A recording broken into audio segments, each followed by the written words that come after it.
15-16 yaşım var idi.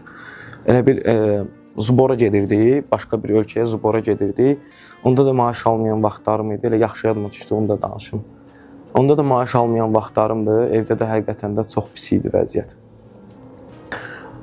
Gəldim, dedim ki, evdəki bəs mənə kömək eləyə bilərsiniz. Hardasa indi zubora gedirsən, başqa ölkəyə gedirsən, ən azından bir 100 manat, 50 manat olmalı ki, cibində nəsə orada da almağa nəsə belə bir şey. Gördüm ki, atama dedim, atam gördüm ki, o deyil də, yəni ki, vəziyyət doğrudan da pis idi. Və nənəmin qızılları var idi.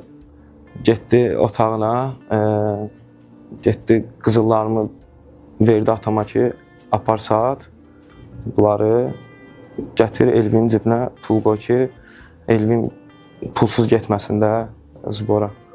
Həqiqətən də o şeydən sonra mən özümdə hiss elədim ki, yox, mən bunun qarşılığını verməliyəm. Bu mənim borcumdur.